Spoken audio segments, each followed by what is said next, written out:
오늘은 이제 외국인들이 좀 빠져나가고 있는 것 같은데 외국인들 매수세는 언제까지 이어질까요? 이게 이제 미스테리였죠. 산 자체가 미스테리였습니다. 예. 왜냐하면 최근 3개월, 6개월만 놓고 보면 거의 20조, 6개월로는 20조 가까운 폭식을 했는데 연초 이후로 놓고 보면 실제로 산 거 한 6조 원대밖에 안 됩니다. 그러니까 1월부터 5월에 많이 팔고 6월부터 이제 본격적으로 사들이는 이제 그런 형국이라고 볼 수 있을 텐데요.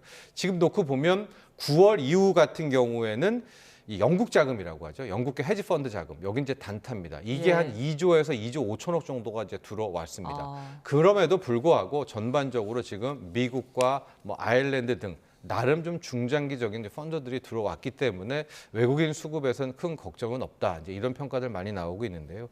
다만 저는 앞으로 이제 오늘부터 시작을 해서 좀 중요하다고 놓고 보고 있습니다. 예. 왜냐하면 그동안의 외국인들의 순매수 패턴이 환율이 떨어지는 국면, 즉 원화 국면, 강세 국면에서 주로 외국인들이 순매수를 하는 전통적인 매수 행태는 아니었었거든요. 거의 이례적으로 오히려 환율이 올라가는 원화가 약세인데도 하여간 뭐가 그렇게 시간이 급했는지 외국인들이 폭식하는 그런 구조였었는데요.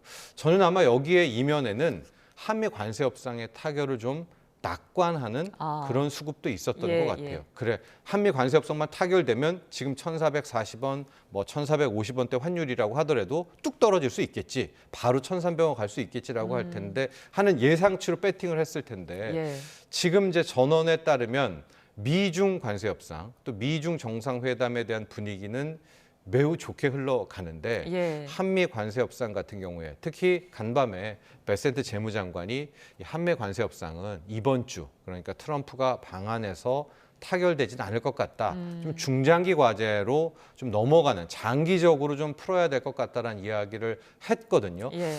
그런 것을 놓고 보면 그간에 좀 단기적으로 들어왔던 영국계 자금 한 2조 5천억 정도 그리고 뭐 미국 아일랜드 자금 중에서도 이게 좀 더 난항으로 가네라고 하면서 좀 빠질 자금들이 있을 것 같거든요. 그래서 지금 현재 한 외국인이 오늘 1조 3천억 이런 속도라면 오늘 한 2조 정도를 이제 판다 치고요. 예. 그리고 이번 주 내에 한미 정상회담 후에 한미 관세 협상 결과 보고 또 실망 매물이 얼마 나오는지 좀 확인을 해봐야 될 것 같은데 만에 하나 이제 11월 첫째 주까지 3조 이상 정도를 더 판다.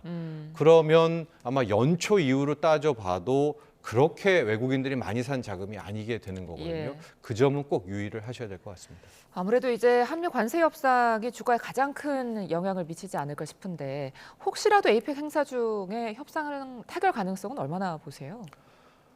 저는 이제 바람이야 강력하게 바라고 예. 있지만은 글쎄요, 막 아주 뭐 극적 타결 이런 가능성은 현재로선 조금 낮아 보입니다. 예. 뭐 그렇다고 미국이 마치 우리나라를 브라질이나 인도처럼 타결 안 됐으니까 페널티 관세 50%를 부과해 뭐 이런 것도 아닐 것 같거든요. 예. 그러니까 뭐 간밤에 베센트 장관이 이야기했던 좀 장기적인 숙제가 된다.